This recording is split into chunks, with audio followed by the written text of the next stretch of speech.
Assalamualaikum wa rahmatullahi wa barakatuh. Welcome to the Camellias Bloom podcast, a support networking platform for convert sisters all around the globe. The Camellias Bloom podcast is a place where I share our stories of struggles and challenges which we all go through as convert Muslimas. This is a place where you can feel safe and supported by other sisters who understand where you are coming from. The Camellias Bloom is for all of us to rediscover Islam together as one, inshallah, and to let you know that you aren't alone on your journey to Allah. I am Khadija, your host, and let's get started with today's episode, inshallah.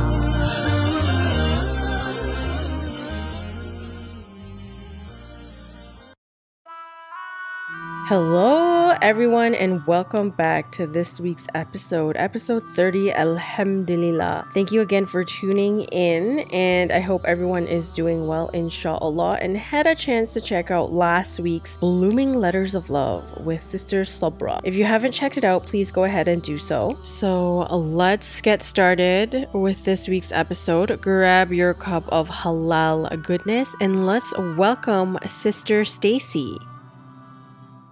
Assalamualaikum wa rahmatullahi wa barakatuh. Sister Stacie, how are you? How are you doing? Walaikum salam wa rahmatullahi wa barakatuh. Alhamdulillah, I'm doing great. I'm excited to be here. And so happy to have you here, alhamdulillah. So can you tell us a little bit about yourself? Who is Stacie? All that good stuff. So I'm 22. I grew up in a suburb close to Toronto. I'm from a Guyanese family, a Guyanese Canadian family. I came here with my parents when I was younger in 2001. Oh, wow. So I've been here long enough to be Canadian, but I still hold on to my culture. I was just like a normal kid growing up. I went to French immersion school. French immersion sounds really nice. Immigrant parents are like, wow, I like this. You're doing it. So I did that right until high school, finished high school, I went to college and completed that. MashaAllah. So can you tell us a little bit about what your life was like before Islam? Before Islam, I grew up in a Christian household. My mom was a Methodist, but because she married my dad, they were going to Pentecostal church. I don't really know the difference, but their specific church that we went to, it was the same pastor that we had in Guyana before we came to Canada. So we just met up with them here and started going to their church. For me, I never liked going. Maybe because my mom didn't let me go to Sunday school with the other kids, and I was just forced with the adults. So that was not fun for me. But my parents would send me to Guyana, where my dad was living, for the whole summer. So I had to go to church with my grandma. That was the only person I would go to church willingly with. When I turned 15, that's when my mom started asking me if I wanted to go to church. And I'm like, no, I don't want to go. So she just left me alone. I only went on Christmas and Easter. So I'm like, okay, that was a compromise. But otherwise, I was not going. I was not a fan of it at all. Was it because it was boring? Yeah, it was pretty boring when I went. There's very few times where I knew what was going on. And then that wasn't until I was like a teenager. So all those years ahead of time before, when I was younger, I didn't really know what was going on because I never really got the kids version of it. I always got the adult version. So you rarely did the church thing. Were your parents or your family strict with religion? They weren't really strict. My mom, my grandmother, she was pretty consistent with going to church back in Guyana. So that's how my mom kind of grew up. And so my mom was like that. We were pretty consistent with it. My dad was consistent with it. And then for him, he was looking for religion himself too. As he told me, since I was born, he was reading the Bible multiple times and trying to find this. Eventually, he stopped going to church with us. He started going to Seventh-day Adventist church. So because of him, I never really was forced. I never had to do it. That wasn't until I got older, though. I didn't really have to go anymore. It wasn't crazy. Just go. We would always be there for church and Easter, though. For Christmas and Easter. Oh, okay. So for main events. Yeah, main events. Right. Okay. So were you considered, or did you consider yourself a party girl, or you were pretty chill? Didn't do too much of that partying scene stuff? I was chill up until I turned 16, grade 10, no, grade 11. I was before that. I was like a calm, really friendly person. Everyone was my friend. As you get older, you get high school, you want to do high school things like partying, but obviously we're under the age, so we couldn't really do that. Right. We were too young to buy alcohol. So I remember the first party that we had, it was at my friend's house, and we all pitched I pitched my allowance, people pitched their lunch money or whatever. And wow. We had her cousin went to go buy alcohol for us and brought it to her house, and we had like a party. And that was the start for me. Oh, wow. How old were you? 16. So how was your life like from 16 up until you found Islam? So that was 16. But I found Islam earlier. Like, I found out about Islam in grade 10. I was 15. Oh, wow. So how were you exposed to Islam at the age of 15? I was 15, and I'd become friends with my now best friend. When she started wearing hijab, I was like, oh my God, like what is this? I was so fascinated. I'd seen it, but I never knew anyone who wore hijab. So I didn't feel comfortable asking them. I don't want them to feel like, why is this girl bothering me? Right. So I kept asking her like so many questions. That's when I realized, I'm like, I have Muslim friends and I didn't even know. It never crossed my mind that these people were Muslim. I know like Muslims don't drink, they don't eat pork, so I have to go back and investigate those memories. I'm like, that wasn't really Muslim of them to do. Like, I'm like, oh my God, I feel bad because like I encouraged it. Oh my God, like I'm a terrible person. And from that, all my Muslim friends, I was like always on their case. And like, oh, I can't give you this, it's not halal. I don't think you're allowed to do that. It's not good. Me back then, like, I didn't do it because like I was like I wanted good for them. So I'm like, I don't want you to sin because of me.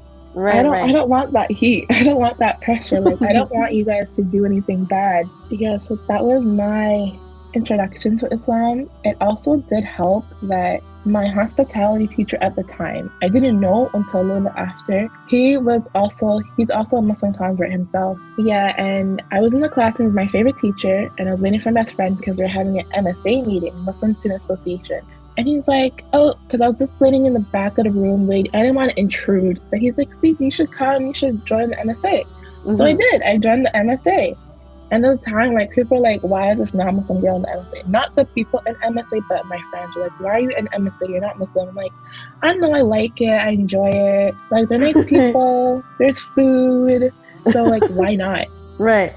And I was always there. Like, I loved being in MSA.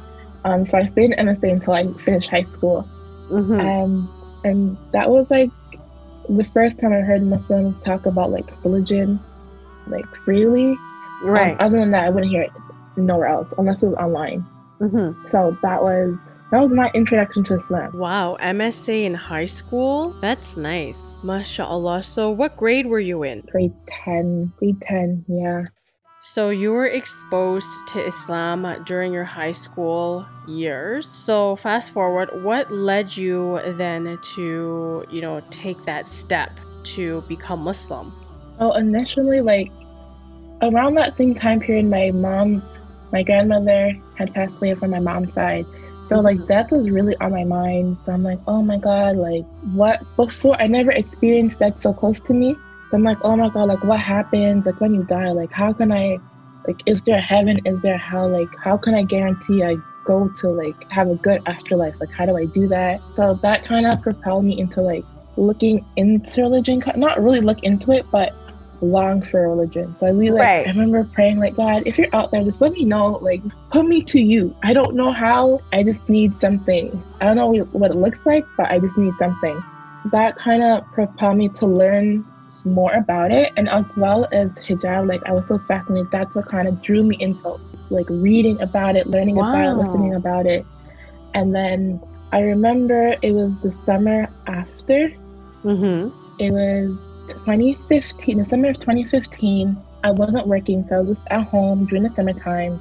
And I remember telling myself I would have become Muslim during the school year, but I'm like, I don't want people to think like, oh, she's too young, she can't really make decisions for herself.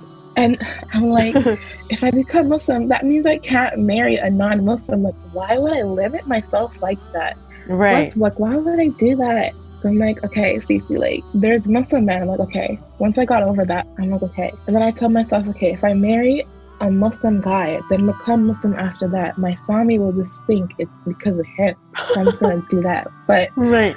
I'm like, no, I can't do that either because, like, I don't want to wait. Like, what if I die before that happens? I want to die as a Muslim. That summer, I decided, it was just me at home in my basement. I'm like, you know what? I'm just going to do it. I'm just going to become Muslim. This is what I believe in. I want to be Muslim. So I just took my shahada at home. Yeah, it was, I don't even know how to describe that feeling. My heart was racing. I was so nervous. Like, just before I said my shahada and afterwards, I calmed down a little bit. I'm like, oh my God, like, I did it. Like, I did it. I really did it. Wow, so you just did it in your room? Yeah, I just Googled like how to become a Muslim and just followed the YouTube. Right, and you know you're actually not the only one who has done that. Quite a few sisters who I've interviewed have also taken their shahada with the help of Google or YouTube. Allah is sufficient as a witness, and we don't always have access to the masjid. Yeah, I didn't know anybody. I don't even know if I went to a mosque yet. I'm like, I can't wait for that to happen. So I just did it. So after you took the shahada, did you have to hide it? Yeah, I did. I remember I had ordered an English translation of the Quran, and I remember I used to check the mail every day to make sure my mom didn't get there first, and like I hid it in my room. And one day I put it in between the mattress on the side of my bed, and one day my mom was fixing my bed inside, and she flipped out. I'm like, oh no. Just from that react to hide Islam for her. I don't even know what happened to that Quran. Yeah, I never saw it again. I'm like, oh, I have to hide it. So I had to, like, when I would pray, I used to come home before my mom, so I'd try my best to pray everything before my mom got home, or pray Isha after she went to bed. But praying Fajr was very hard because she woke me up, and then I'd try to pray when she's in the shower, but then she'd get out and I'd hear footsteps coming towards my room, so like I'd have to like take off my hijab and throw it on the other side of my bed and just like pretend I'm getting ready. Subhanallah, so you did have to hide it at first. Yeah, I had to hide it. Did she have any idea that you were interested in Islam? I don't think so. She just saw the Quran and it seemed like, oh, you're Muslim now, and that. This is all while I'm on the phone with my best friend who's Muslim. I feared, I'm like, I don't know what would happen to me if she found out. I'm like, she's probably going to call my dad and tell him. So it is best that I hide it until there comes a time where I feel comfortable to say it. I don't know how long it's gonna take, but that's what I had to do. Like, I couldn't. Two of my friends knew. I told my brother. He didn't live with me, so that's why I told him. From my mom, who I lived with her, I hid it. The only thing, like, before I was Muslim, we would buy like sometimes halal meat anyway from like our local West Indian store because they're Muslim Guyanese. Right. I would kind of tell her to try to get her to go there more, or buy the maple leaf halal bacon or something like that. I don't think she suspected anything. She just saw the Quran. I don't want her thinking anything. So when did all of this happen? When did you convert? This is 2015. Oh, wow. So have you been hiding it, all this time? Are you still hiding it? So what happened was, because it was so, like, it took a toll on me hiding so much. Like, it was a big part of my life because Islam is not just pray and then you leave it. It's a lot of your lifestyle. Right. I actually fell out of practicing before the year ended. That was in August of 2015. I don't even know if I was practicing by December of that same year. Wow. I was just I'm like, why would Allah make my life so hard? If I'm meant to be Muslim, should it really be this hard? So I'm like, if Islam is really for me, then I will find my way back to it. But if it isn't, it isn't. So I just like that, I stopped practicing up until 2 years ago. Oh, wow, subhanallah. So did you have any kind of support? What happened to that sister? Did you get any support from her or from anyone? I don't even know if I even told people like that I was struggling. It was only her that even knew that I became Muslim in the first place. Like, in high school, people aren't worried about religion. They're worried about parties, looking right, cool, looking good. Everybody else. That's their worries, but my worries were different. So it was just me and my own bubble, everything that's going on. Up until 2018. Yeah, up until 2018. That's how I was living my life. Oh, wow. So you sort of fell off the deen for a little bit after you converted, like Sister Sherelle in episode 3. Yeah, I feel like I had to rediscover Islam a little bit. I was constantly, like, all I ever did besides my homework was, if I wasn't doing my homework, I was learning about Islam. Like, that was me. But also at the same time, I'm one of those people who burn myself out. But then at the same time, I was trying to hide it. So that became too much for me. And then I wasn't as mobile as I am now. Like, this is Brampton. I didn't really know where the mosques were. I didn't really know like many people. And because I came Muslim in the summertime, I didn't have access to my teacher. I didn't know nothing. And then grade 12 started, so things were like really busy for me. That was a rough year. If that was now, like, I know there's like 2 mosques I can already name off the top of my head by my house that I can go to. I wasn't active on social media. I couldn't just reach out to people like that. Right. I just didn't have support that I needed. Of course, and that makes sense. You know, you were young and impressionable, and you must have been so vulnerable to your surroundings. On top of that, the struggle of keeping it from your family, like, that is, I can't imagine what you had to go through. Plus, you didn't have that support system, that solid support system that you needed as a new Muslim, subhanAllah. So when did you start coming around and taking Islam more seriously? 2018. So even though I stopped practicing since 2015, I would randomly, periodically throughout the year, a random feeling like a voice in my head saying, well, you know, you should like look back into Islam and da. And then I would ignore it like all the time. I'm like, okay, I don't need this right now. I don't need this. Keep putting it off. And then it came back in 2018, the summer of 2018.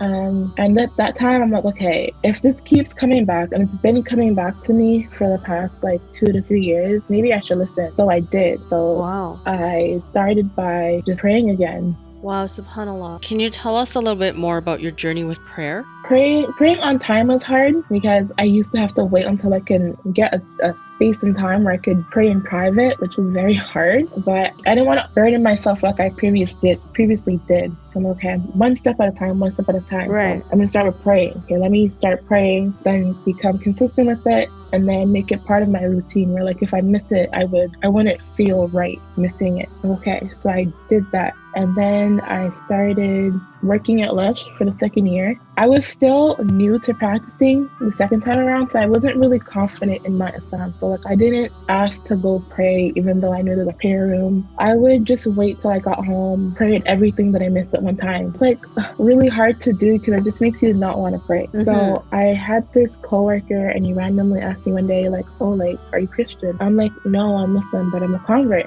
He's like, oh, okay. So he was asking, like, oh, do you pray? I'm like, no, I pray, but like, I pray when I go home. But like, by the time I go home, I don't want to pray no more because it's so much to pray. So he's like, no, you should start pray. Like, you should pray at work for the prayer room. I'm like, I'm too scared to use it. I'm like, I don't wear hijab, so like, I have to bring stuff to cover. Not right away, but like gradually to start praying duhur at work. That was one less thing to worry about. And then I got consistent with it, and then I didn't feel as worried anymore because I would go pray duhur, and then so that's how I started getting back to Islam. But I was still partying. That didn't stop. Oh wow! I couldn't let go of it right away. I'm like, no, I can't do it, because I realized if I did, I would lose all my friends. I would lose the social circle, and I didn't want to be alone. Like, I never liked being alone at that time. I start practicing.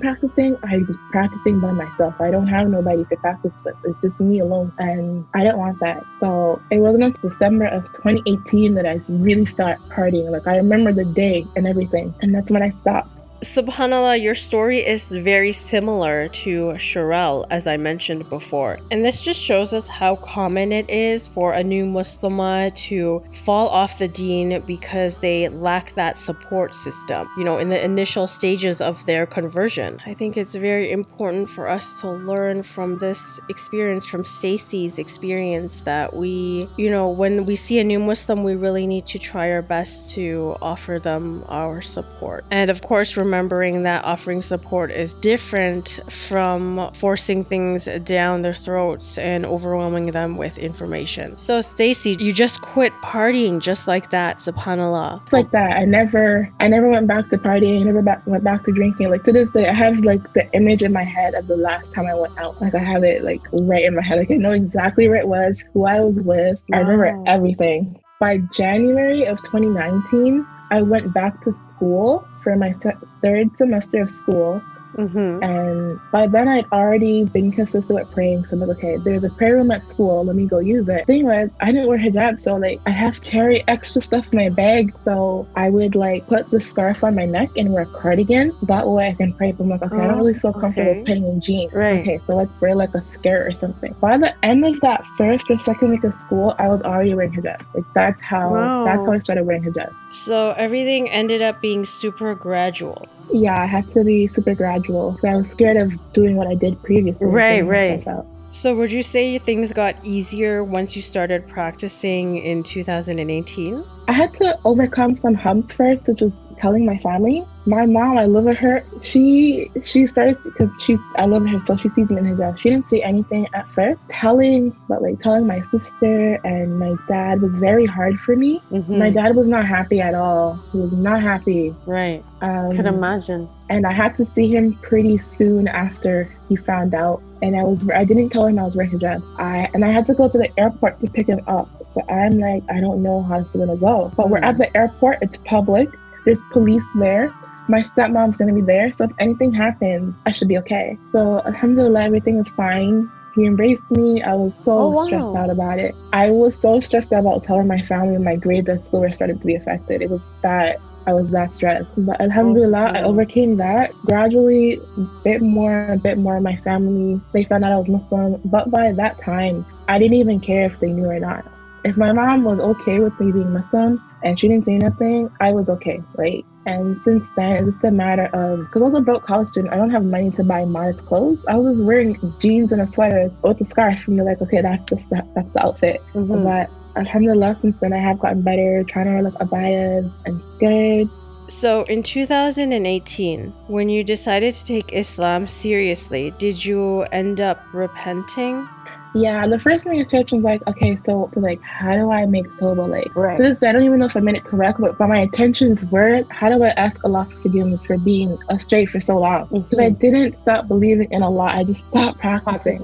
Like, I couldn't go back to celebrating Christmas or Easter. Subhanallah, may Allah accept it. Ameen. So tell me, Stacie, what does sisterhood mean to you?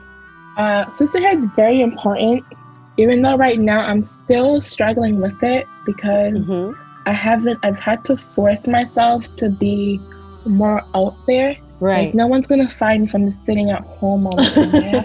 I have to put myself in areas where I would interact with a lot of my sisters, and that's how you build friends. At school, you always see these people, so then the people you see frequently, you get along with, they become your friends. I now have to do that. I have to force myself to go put myself in spaces where I would find good people, which is very hard because I haven't always been so social. Like going to the mosque and stuff like that, because I've been a couple times. I've had to force myself to go, especially when they have like the sisters halakha. I'm like, okay, Sissy, go.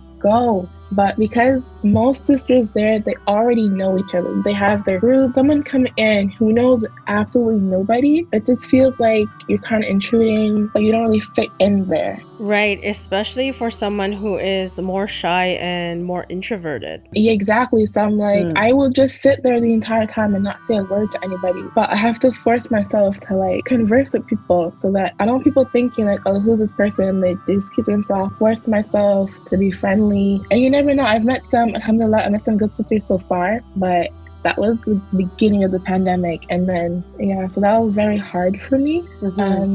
So I'm still working on that. But as a revert, you have no family. That most times you have no family that's Muslim. So, and it's a very lonely time. Yeah, and for people that don't do well with loneliness, it can be very hard and it can push people away. Like having good sisters around you that will always encourage you to do good things and like be there for you, you can talk to. Right, not judge you. It is very important. And not judge is very important. That are understanding too. You've brought up some really good points about sisterhood. So we actually have to wrap things up. Do you have any final thoughts or final words that you want to share with all those listening in on today's episode? I wish I knew that it was okay to take time to become a better person. Like it's not an overnight type of thing. Allah knows my intention, and my intention is to become a better Muslim, but I wouldn't become a better Muslim overnight. Not thinking that caused me to like try to do so much, like overburden myself, and that kind of pulled me away from Islam entirely. Take my time to like, and not dive in the deep end too quickly. Like I can't compare myself to Muslims that are the same age as me. I can't expect myself to know what they know. Like they've been Muslims their whole life, and I've been Muslim for like a month. Like for especially new Muslimas, the Quran was revealed over a period of 23 years. So the people had time to adjust. You don't need to change overnight. You have your intentions, and Allah knows what's in our hearts, and you just try to work towards bettering yourself each day, little bit by little bit. And also remember that Allah is the most merciful. So if you feel like you feel off a little bit, you feel like you can't go back, remember Allah is the most merciful. Allah is the most forgiving. Don't feel bad, just turn back to Allah. There's never too late to turn back to Allah. The best time to turn back to Allah is in that moment in time, because we don't know if we're going to live until that best time comes. Right, good point, mashallah. Sometimes we misunderstand our worship, and this has happened to me as well before, where, I thought, if I do this, if Allah gives me this, then I'll do this. That's very, very wrong, and that's a huge misunderstanding about Allah. We don't place these conditions on, if Allah does this, then I'll do this. That's not how worshiping Allah works. So I think that, if you really do believe Allah is your Lord, Allah is your Creator, then you worship Him and you do the things that is pleasing to Him, even if you don't get your du'as answered right away. There's no trade-off with Allah. Allah created us, and this is a reminder to myself, because sometimes I do fall into the whole transactional mentality, astaghfirullah, may Allah forgive me and all of us, ameen.